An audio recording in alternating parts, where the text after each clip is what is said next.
নিজের হাতে বানানো যে কোনো খাবারের স্বাদই কিন্তু অতুলনীয় হয়।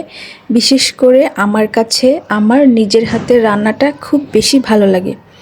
আর আমার রান্না করতেও অনেক অনেক বেশি ভালো লাগে। তো আজকে হচ্ছে আমি রান্না করব চীন হাঁসের মাংস। তো এটাকে খুব ভালো করে কেটে ধুয়ে পরিষ্কার করে রেখে দিয়েছিলাম। আর এখন হচ্ছে এটাই রান্না করব। এখানে আমি বাটা মশলা দিয়েছি, তারপর হচ্ছে সব ধরনের মশলাগুলো দিয়ে দিচ্ছি আর মশলাটাকে খুব সুন্দর করে কষিয়ে নিব। আজকে আমি নারকেল দিয়ে হাঁসের মাংসটা রান্না করব। নারকেল দিয়ে হাঁসের মাংস খেতে কিন্তু অনেক অনেক বেশি টেস্টি হয়। আর এই জন্যই হচ্ছে আমি আজকে নারকেল ব্যবহার করব হাঁসের মাংসে।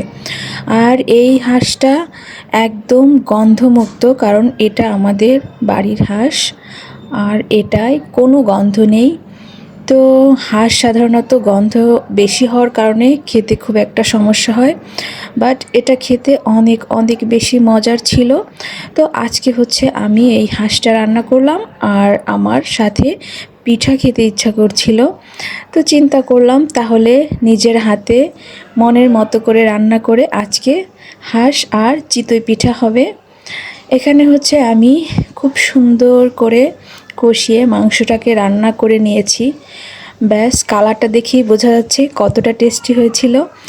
আর এখন হচ্ছে এই যে পিঠার জন্য আমি চালের গুঁড়াটা রেডি করে আগেই রেখেছিলাম।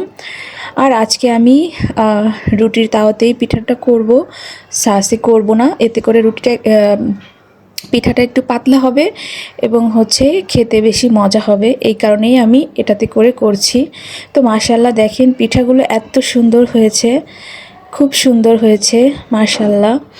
তো আমার রান্নাটা এবং পিঠাগুলো বানানো কেমন হয়েছে সবাই কমেন্ট করে জানাবেন। আল্লাহ হাফেজ, টাটা, বাই বাই।